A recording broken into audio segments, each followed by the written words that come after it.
In March 2009, I was diagnosed with acute myeloid leukemia.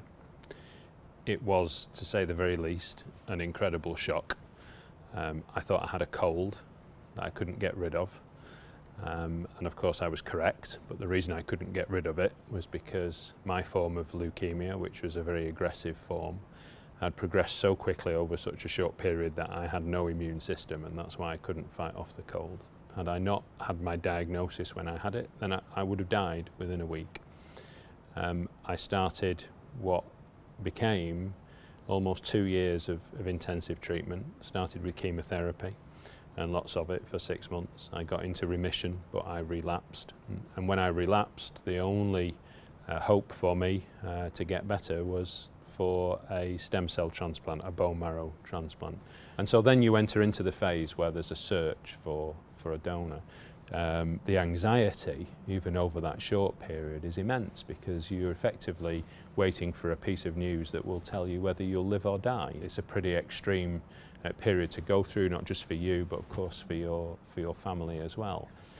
At that point in my life, I had my daughters were 10 and 7. Like lots of people in my situation, I'm looking forward to a long and exciting life with my wife and my kids, and then suddenly I'm being told that that might not happen, and in fact that might come to a conclusion pretty quickly. So, I think for me, I actually found it very hard at the time of diagnosis, because I continually thought about what the effect on my children might be and the unfairness of it all and all of those aspects of it. So I did find it hard, and I did find it hard to explain to my children what was going to happen.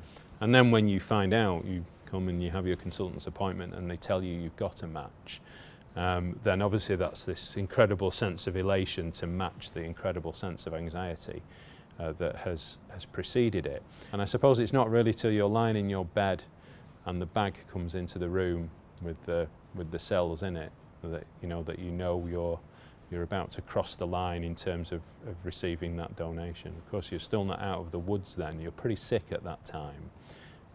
And the effect on your body of receiving cells from another human being is pretty extreme. So there's still plenty of work to do for the patient, for the drugs, for the doctors and the nurses. But it's a pretty significant milestone when that donation arrives in the bag. And I remember it very well. I had my transplant on September the 17th, 2010. I was back at work in 6 months' time.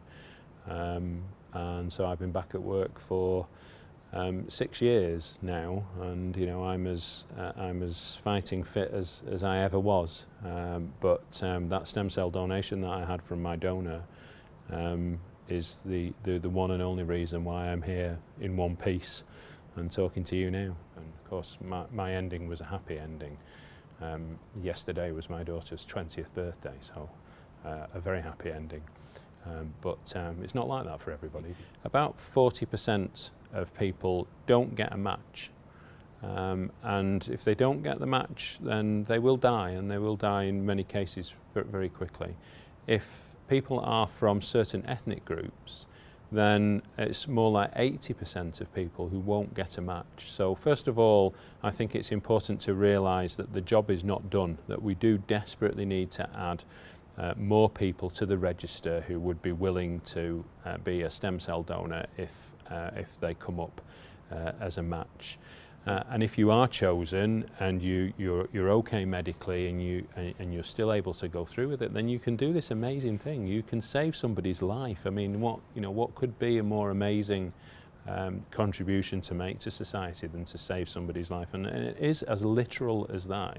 It's not that those people would be a little bit sicker if you didn't help. Those people, like I would have, the people who are sick now, they will die without a donor, and through a relatively painless procedure you can save their life. It's a huge thing for somebody to be able to do, and in all cases where I know people who have been in contact with their donor, and I'm in contact with my donor now only very recently, I can tell that it really is a thing that the donors are hugely proud of, that they've done this amazing thing.